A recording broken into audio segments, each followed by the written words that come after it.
Hello everyone, I am Ashima Vijay and I welcome you all to my channel जहां हम हर Sunday Rajasthan के जो current affairs हैं उनको डिस्कस करते हैं। तो चलिए फिर वीडियो को शुरू करते हैं, सेशन को स्टार्ट करते हैं और वीडियो को एंड तक ज़रूर देखें क्योंकि बहुत इम्पॉर्टेंट न्यूज़ जो है वो एग्ज़ाम में आने के दृष्टिकोण से बहुत इम्पॉर्टेंट होने वाली है। तो आज की पहली न्यूज़ है, जयपुर का जो जाहोता गांव है वो राजस्थान का पहला ODF प्लस गांव बना है। क्या मतलब है इसका ODF प्लस का? ODF plus mean open defecation free. Open defecation free यानी कि खुले में शौच मुक्त गांव बना है जयपुर का जाहोता।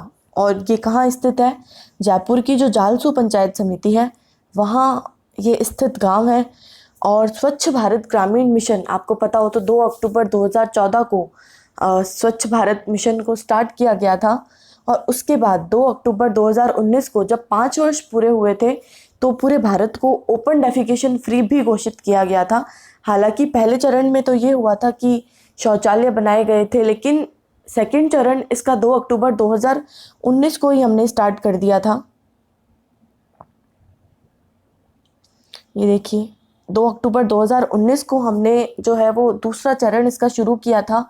और शुरू करने का कारण ये था कि जैसे कि पहले टॉयलेट्स वगैरह बनाए तो गए थे लेकिन उनमें सुविधाएं नहीं थी, ना तो पानी का कनेक्शन था ना ही कुछ अदर सुविधाएं थी। तो इसीलिए 2 अक्टूबर 2019 को इसका सेकंड चरण शुरू किया गया है।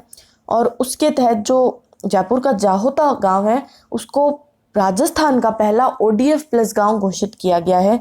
स्वच्छ भारत ग्रामीण मिशन के तहत किया गया है। और किया क्यों गया है, यानी कि ये जो गांव है यहाँ पे ठोस और तरल जो कचरा प्रबंधन है उसकी बहुत अच्छी सुविधाएं थी। गांव में शौचालय बन रखे थे, उनका बहुत अच्छी तरीके से यूज़ भी किया जा रहा था। इसीलिए जो जयपुर का जाहोता गांव है उसको ओपन डेफिकेशन फ्री घोषित कर दिया गया है। ओके, ध्यान रखना है, बहुत ही इंपॉर्टेंट न्यूज़ है ये। सेकेंड न्यूज़ ये है कि जो डॉक्टर्स डे था उस पर राजस्थान सरकार और विभिन्न जो संस्थाएं हैं उनकी तरफ से एक प्रोग्राम किया गया था, धरती के भगवान कार्यक्रम। उसको फिलहाल हाल ही में golden book of world record में दर्ज कर लिया गया है। गोल्डन बुक ऑफ वर्ल्ड में इसको जो है धरती के भगवान कार्यक्रम इसको दर्ज कर लिया गया है। और इसमें विशेष अतिथि कौन थे? जो राजस्थान के स्वास्थ्य मंत्री हैं डॉक्टर रघु शर्मा, उनको बुलाया गया था। और डॉक्टर के सम्मान में जो है ये कार्यक्रम आयोजित किया गया था क्योंकि कोविड-19 में जिस तरीके से डॉक्टर्स ने हमारी हेल्प की है, जिस तरीके से उन्होंने काम किया है, उनको सम्मान देने के लिए ये जो कार्यक्रम है धरती के भगवान आयोजित किया गया था। और राजस्थान में जयपुर में ये आयोजित किया गया है। नेक्स्ट हम देखते हैं, एक आर्टिस्ट है नीरू छाबड़ा जो कि चावल पर कलाकृति बनाने के लिए बहुत ही ज़्यादा फेमस है, राजस्थान से हैं ये। इन्होंने हाल ही में एक थीम है, यानी कि पर्यावरण को ध्यान में रखते हुए एक थीम पर इन्होंने चावल पर कलाकृति की है। वो ये कलाकृति है कि इस थीम पर की है उन्होंने, धरती का आवरण ये सुंदर पर्यावरण। इस थीम पर इन्होंने चावल से कलाकृति बनाई है जहाँ पे इन्होंने बताया है कि पेड़ मत काटिए, पर्यावरण को सुरक्षित रखिए। ऐसे बहुत सारे अलग अलग इन्होंने संदेश दिए हैं। तो नीरू छाबड़ा का नाम हमें ध्यान में रखना है। ये एक चावल पर कलाकृति करने के लिए प्रसिद्ध कलाकार हैं। और इन्होंने हाल ही में थीम कौन सी थी? धरती का आवरण ये सुंदर पर्यावरण पर एक कलाकृति बनाई है। ये हमें इसमें ध्यान में रखना है। नेक्स्ट हम देखते हैं, जयपुर का जो SMS हॉस्पिटल है वहाँ पे राज्य की सबसे ऊंची इमारत 115 मीटर ऊंचाई के साथ राज्य की सबसे ऊंची स्टील की इमारत बनने वाली है।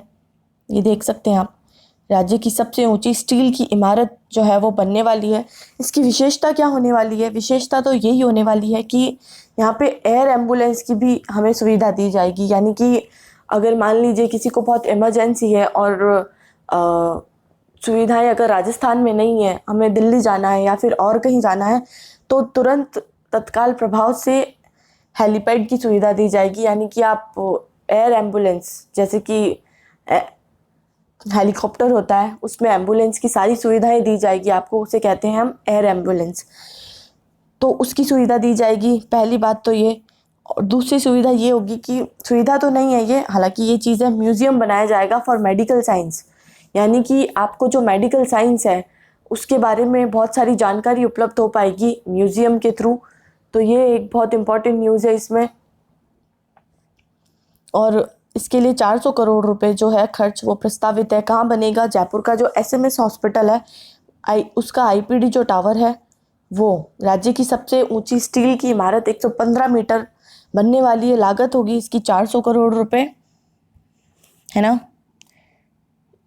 बाकी ये सारी जो विशेषताएं हैं ये आप यहाँ देख सकते हैं। हालांकि एग्जाम में ये तो नहीं पूछेगा, लेकिन ये ज़रूर पूछेगा कि जयपुर के एसएमएस हॉस्पिटल में राज्य की सबसे ऊंची स्टील की इमारत बनने जा रही है। ओके, ये देखिए, ये इसकी विशेषताएं लिखी हुई है। 15 अगस्त से जो है इसमें काम शुरू हो जाएगा और 21 महीने में ये तैयार हो जाएगा। और क्या इसकी स्पेशलिटीज़ होगी? 400 करोड़ रुपए इस पर खर्च होंगे। इसमें काम कब तक होगा? 2023 तक, 2023 तक इसमें जो काम है वो कंप्लीट हो जाएगा। और मेडिकल साइंस के बारे में भी इसमें म्यूज़ियम बनेगा। ठीक है, नेक्स्ट हम न्यूज़ देखते हैं। महिला और बाल विकास मंत्री, जो कि राजस्थान की एकमात्र 15वीं विधानसभा में महिला मंत्री है, वो है ममता भूपेश। और इन्होंने हाल ही में एक पुस्तक का विमोचन किया है। उस पुस्तक का नाम है नारी अस्मिता संघर्ष, एक सेकेंड, व यथार्थ नामक पुस्तक। जो राजस्थान की 15वीं विधानसभा है उसमें एकमात्र महिला मंत्री हैं वो है ममता भूपेश। एकमात्र महिला मंत्री हैं ये भी हमें ध्यान रखना है। ये ज़्यादा इम्पॉर्टेंट न्यूज़ है कि राजस्थान की 15वीं विधानसभा में एकमात्र महिला मंत्री है, और वो कौन है? तो वो है ममता भूपेश। ओके, और आपको ध्यान भी होगा कि विधानसभा के हाल ही में 3 सीटों पर उपचुनाव भी हुए थे, है ना। एक तो सीट थी सहाड़ा राजसमंद, एक सीट थी वल्लभ नगर, लेकिन उदयपुर की सीट थी वो। लेकिन वहाँ पर जो उपचुनाव है उनको रद्द कर दिया गया था, वो कोविड-19 की जो दूसरी लहर आई थी उस कारण से। ये भी हमें ध्यान में रखना है। नेक्स्ट हम देखते हैं मिशन समर्थ। राजस्थान सरकार का एक मिशन समर्थ है जो हाल ही में बहुत चर्चा में रहा था। शिक्षा निदेशालय जो बीकानेर है उनके द्वारा इस मिशन को लागू किया गया था। क्या है ये मिशन, क्यों स्पेशल है? तो स्पेशल इसीलिए है कि जो दिव्यांग बच्चे हैं, आपको पता ही होगा कि कोरोना काल में वैसे भी सबकी पढ़ाई ठप है, तो इन बच्चों की तो विशेष रूप से होगी, क्योंकि इनको पढ़ाने के लिए एक स्पेशल जो है वातावरण हमें चाहिए होता है, स्पेशल तरीके की चीज़ें चाहिए होती है इनको पढ़ाने के लिए। तो लॉकडाउन में तो वो पूरी तरीके से ठप हो चुकी हैं, लेकिन हाल ही में जो शिक्षा निदेशालय बीकानेर का, उन्होंने एक पहल की है मिशन समर्थ के तहत। पंचायत, ब्लॉक और जिला स्तर पर क्या होगा कि दिव्यांग बच्चों के लिए एक व्हाट्सएप ग्रुप्स बनाए जाएंगे, जहाँ पे ऑनलाइन जो कंटेंट है तैयार किया जाएगा। यानी कि जो बच्चे देख नहीं सकते, यानी कि जो बच्चे ब्लाइंड हैं, उनके लिए ब्रेल लिपि में कंटेंट बनाया जाएगा, ब्रेल लिपि। ओके, तो इस तरीके से जो है मिशन समर्थ के तहत जो स्पेशल एबिलिटी वाले बच्चे हैं उनके लिए कंटेंट प्रिपेयर किया जाएगा व्हाट्सएप पे। उन्हें किस तरीके से पढ़ाया जाएगा, ग्रुप्स बनाए जाएंगे और लेक्चर्स भी डाले जाएंगे। तो ये तो मिशन समर्थ शिक्षा निदेशालय द्वारा चलाया गया था, लेकिन हाल ही में चर्चा में क्यों रहा है? हाल ही में चर्चा में इसीलिए रहा है क्योंकि जो केंद्र सरकार है उनको जो राजस्थान सरकार का ये मॉडल है वो बहुत पसंद आया है, और इन्होंने भी जो है गाइडलाइंस मांगी है कि किस तरीके से आपने इस मिशन को लागू किया है। तो अब ये जो है पूरे देश स्तर पर जो है मिशन समर्थ को लागू किया जाएगा। इसीलिए ये जो मिशन समर्थ है वो बहुत ज़्यादा एग्ज़ाम के लिए हमारे इम्पॉर्टेंट हो जाता है। ये देख सकते हैं आप, कोरोना जो महामारी थी उसमें विशेष आवश्यकता वाले बच्चों को घर से यानी कि पढ़ाई वो सुनिश्चित कर सके, इसके लिए नया सत्र जो अभी चलने वाला है उसके लिए मिशन समर्थ कार्यक्रम लेकर आया है जो शिक्षा निदेशालय है बीकानेर। क्या होगा इसमें? कुछ नहीं है, व्हाट्सएप ग्रुप बनाए जाएंगे और जो विशेष आवश्यकता वाले बच्चे हैं उनके लिए विशेष रूप से जो ऑडियो वीडियो सामग्री है, कंटेंट है, वो प्रिपेयर किया जाएगा। ठीक है, नेक्स्ट है शिक्षा मंत्री जो गोविंद सिंह डोटासरा हैं, उनको elite education leader of the year के अवार्ड से नवाजा गया। ये अवार्ड से इसीलिए नवाजा गया क्योंकि जो राजस्थान की स्कूल्स हैं, आपने देखा होगा कि महात्मा गांधी जो स्कूल्स हैं वो इंग्लिश मीडियम स्कूल्स ओपन की गई हैं। नो बैग डे भी राजस्थान में घोषित किया गया है। नो बैग डे आपको याद है तो ये चीज़ बहुत इंपॉर्टेंट है, नो बैग डे घोषित किया गया है। और जो राजस्थान की जो स्कूल्स हैं वहाँ पे नवाचार किए जा रहे हैं, उसी के तहत शिक्षा मंत्री जो गोविंद सिंह डोटासरा हैं उन्हें elite education leader of the year के अवार्ड से सम्मानित किया गया है। अब आपके दिमाग में होगा कौन है जो ये अवार्ड देता है। एक संस्था है elite techno media and digital learning magazine, उनके द्वारा जो है ये अवार्ड दिया गया है elite education leader of the year Govind Singh Dotasra. Okay, क्यों दिया गया है? स्कूलों में नवाचार करने के लिए उन्हें इस अवार्ड से सम्मानित किया गया है। नेक्स्ट न्यूज़ है जयपुर में बनेगा दुनिया का तीसरा सबसे बड़ा क्रिकेट स्टेडियम। पहला कौन सा है? ये तो तीसरा है, ठीक है। पहला कौन सा है? पहला जो स्टेडियम है हाल ही में बना है मोटेरा स्टेडियम, जिसका नाम अब नरेंद्र मोदी स्टेडियम भी कर दिया गया है। ये तो है विश्व का सबसे बड़ा क्रिकेट स्टेडियम। सेकंड नंबर पर है मेलबर्न और थर्ड नंबर पर जो है वो जयपुर में बनेगा चौप क्षेत्र में तीसरा सबसे बड़ा क्रिकेट स्टेडियम। 75,000 जो है इसकी दर्शक क्षमता होगी, यानी कि 75,000 दर्शक इसमें बैठ सकेंगे। जयपुर के चौप क्षेत्र में जो है दुनिया का तीसरा सबसे बड़ा क्रिकेट स्टेडियम बनने जा रहा है। ये देख सकते हैं आप, कुछ इस तरीके का बनेगा, है ना। ये चीज़ आपको ध्यान में रखनी है। नेक्स्ट हम देखते हैं विजय सिंह पथिक। कौन नहीं जानता इनके बारे में। राजस्थान का जो स्वतंत्रता संग्राम है और जो राजस्थान का बिजोलिया किसान आंदोलन है उससे ये संबंध रखते हैं सीधे सीधे। तो बिजोलिया किसान जो आंदोलन है वो 1897 में स्टार्ट हुआ था। 1897 में बिजोलिया किसान आंदोलन जो है वो शुरू किया गया था और विजय सिंह जो पथिक हैं वो इससे 1916 में जोड़े थे।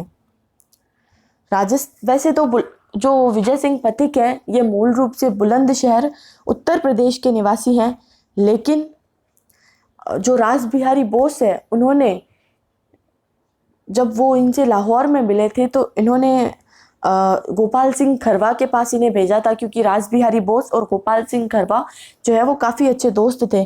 तो इन्होंने विजय सिंह पथिक को जयपुर भेजा था रास बिहारी बोस ने।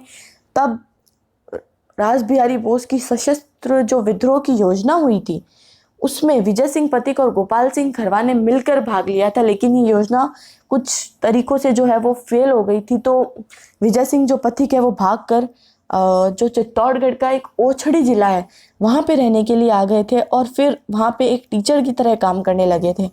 उसके बाद क्या हुआ था कि ये बिजोलिया किसान वहाँ पे के कुछ नेताओं से मिले जो बिजोलिया किसान आंदोलन से संबंधित थे।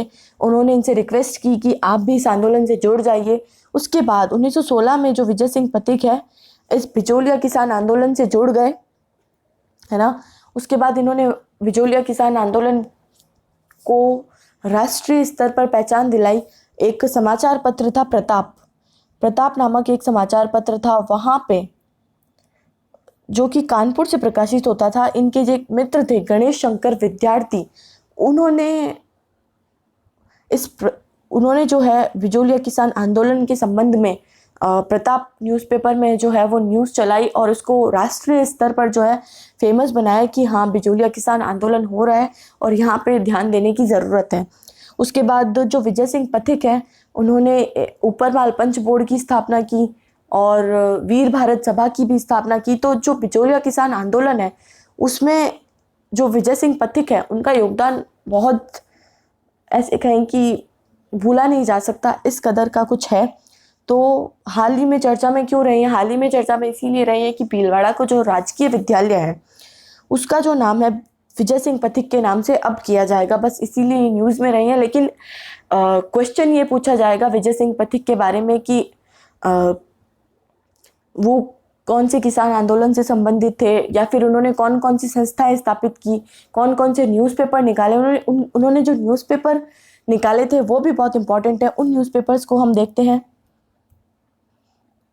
तो 3 न्यूज़पेपर उन्होंने, एक तो प्रताप उन्होंने निकाला नहीं था, सॉरी प्रताप नहीं, एक तो था नवीन और एक था तरुण। ये दोनों जो न्यूज़पेपर है इन्होंने अजमेर से निकाले थे, ये दोनों न्यूज़पेपर इन्होंने अजमेर से ही निकाले थे। तो ये जो न्यूज़पेपर है वो बहुत इंपॉर्टेंट हो जाते हैं हमारे लिए। और वीर भारत सभा की इन्होंने स्थापना की थी, ऊपरमाल पंच बोर्ड की इन्होंने स्थापना की थी, ये हमें ध्यान में रखना है। नेक्स्ट हम देखते हैं, हाल ही में जोधपुर की एक मिनिएचर आर्टिस्ट है, वो बहुत चर्चा में रही है, उनका नाम है यशस्वी। और चर्चा में क्यों रही है, इनका नाम हाल ही में India book of world record में दर्ज किया गया है। ये जोधपुर की जो है वो पहली महिला बाल कलाकार है, पहली महिला बालिका कलाकार है, सॉरी, जोधपुर की पहली महिला बालिका कलाकार है यशस्वी। इनका नाम हाल ही में India book of world record में दर्ज किया गया है। क्यों किया गया है, ये जो है मिनिएचर आर्ट से संबंधित है। मिनिएचर आर्ट यानी कि क्या होता है, यानी कि जो चावल के दाने पे पेंटिंग की जाती, चित्र उकेरा जाता है, और दाल पर चित्र उकेर दिया, राजमा है उस पर चित्र उकेर दिया, उसके लिए ये बहुत फेमस है यशस्वी। और हाल ही में इनका जो नाम है India book of world record में दर्ज किया गया है। जोधपुर की है ये, और मिनिएचर आर्ट से संबंधित है। यशस्वी का संबंध मिनिएचर आर्ट से है, और इनका नाम हाल ही में India book of world record में दर्ज किया गया है। तो आज के इस सेशन को हम यहीं ख़त्म करते हैं। आई होप कि आपको वीडियो पसंद आया होगा, और अगर वीडियो आपको पसंद आता है तो वीडियो को लाइक करें, वीडियो को लाइक करें, चैनल को सब्सक्राइब करें, वीडियो को शेयर करें ज़्यादा से ज़्यादा। Thank you so much for watching my video.